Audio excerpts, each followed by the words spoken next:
What is caffeine? Caffeine is a drug. The brain becomes addicted to it. It is a bitter substance that stimulates the nervous system.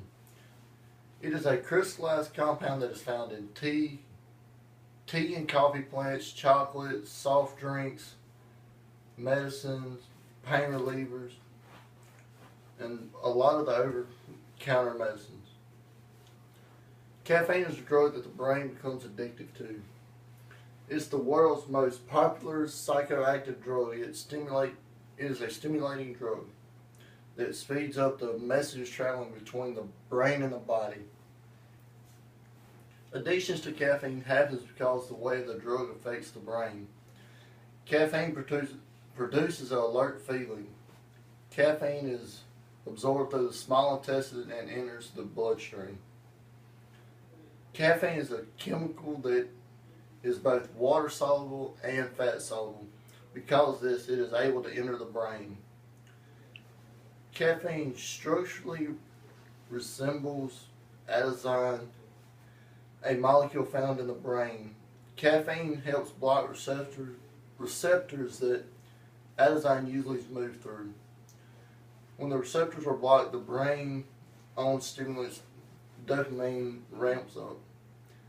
This causes the effect of you feeling after drinking 5 cups of coffee or taking a triple shot of espresso. It increases the brain pleasure sensors.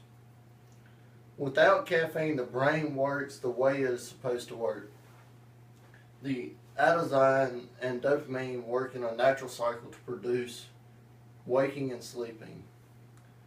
Caffeine is found naturally in nature. It is found in coffee, tea, and chocolate.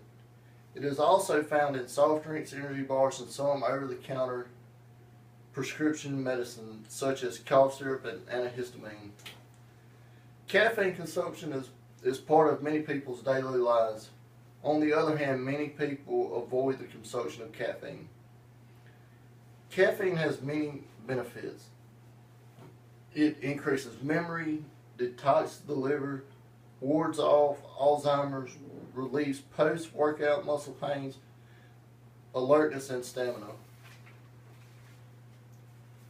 Caffeine has more disadvantages than it does advantages, such as your heart beats faster, blood pressure rises, blood flows to the stomach slows,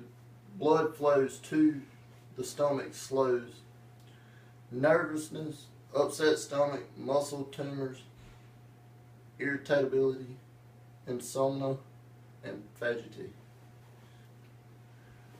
Around 400 milligrams of coffee per day is a safe level for adults. Side effects from caffeine can occur if you have more than 500 milligrams of caffeine per day. It takes 4 cups of coffee to consume 500 milligrams of caffeine. There are a couple ways to monitor caffeine. One way is to count the cups of coffee or tea consumed. 1 cup of coffee contains 100 milligrams of caffeine. 1 cup of tea contains about 40 milligrams of caffeine, as the same as a Coke. Another way is download an app onto a smartphone. This is an easy way to count caffeine intake. Keeping caffeine intake at around 400 to 450 milligrams is a day to go.